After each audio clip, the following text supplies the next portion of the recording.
বেদাত পালনকারীরা কি চিরস্থায়ী জাহান্নামে? বেদাত যারা পালন করে, বেদাত দুই রকম, বেদাত মোকাফেরা আর গায়ের মোকাফের। অধিকাংশ বেদাতগুলি যেগুলো দেখতে পাচ্ছি আমাদের সমাজে, সেগুলি মানুষকে ফাসেক বানায়, কাফের বানিয়ে দেয় না। মিলাদের বেদাতে কাফের হয়ে যায় না কেউ, কিন্তু ফাসেক, গুনাহগার, বেদাতি। এইরকমই নিয়ত পড়ার বিদাত, আর তারপরে আপনার শবে বরাতের বিদাত, আর এই মরার নামে খাবার দাবার ভোজের বেদাত, এগুলিতে মানুষ ফাসেক গুনাহগার হয়, কিন্তু কাফের হয়ে যায় না, ইসলাম থেকে বেরিয়ে যায় না। কুফরির বেদাত কি? আল্লাহ আল্লাহ আল্লাহ নিরাকার, আল্লাহ সর্বত্র বিরাজমান, সব কিছুতে বিরাজমান, আল্লাহ টেবিলের তলেও, আল্লাহ কেন ওই কেন, আপনার ভিতরেও বাইরেও। এইগুলো হচ্ছে কুফরির বেদাত, বেদাতে মোকাফেরা। তখন স্থায়ী জাহান্নামী হবে, বুঝতে পারছেন না?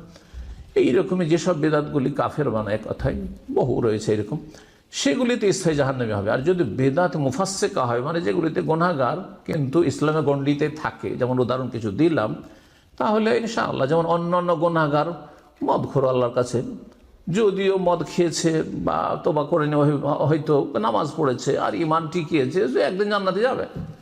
যে শুকরের গোস্ত খেয়েছে, সেও একদিন জান্নাতে যাবে যদি নামাজি হয় আর মুশরিক না হয়, নাস্তিক না হয়। তাহলে 5 ওয়াক্ত নামাজ পড়েছে, মুয়াহিদ মানুষ, কিন্তু হারাম খেয়ে নিয়েছে, সুদ খেয়েছে, ঘুষ খেয়েছে, শুকুর খেয়েছে, কুকুর খেয়েছে, জাহান্নামে যাবে, কিন্তু স্থায়ী জাহান্নামী হবে না। কথা বুঝতে পেরেছেন? ঠিক ওই রকমই এই বেদাতিরা স্থায়ী অস্থায়ী জাহান্নামী। আমার জাহান্নামের ওপর 10টি আলোচনা আছে ধারাবাহিক। তার মধ্যে শেষ দিকে 2-3টা আলোচনা রয়েছে, স্থায়ী জাহান্নামী একটি, আর অস্থায়ী জাহান্নামী কারা, কিছু নজির তুলে ধরা হয়েছে।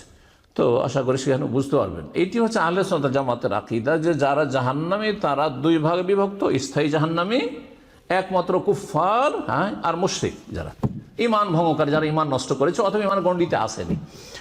আর অস্থায়ী জাহান্নামী মুসলিম সমাজের পাপিষ্ট সমাজ। আর এ ভিন্ন যে মত, সেটা হচ্ছে খাওয়ারিজ আর মুতাজিলাদের মত, যে হয় জাহান্নাম না হয় জান্নাত। এটা গোমরাহ, এরা গোমরাহ, পথভ্রষ্ট।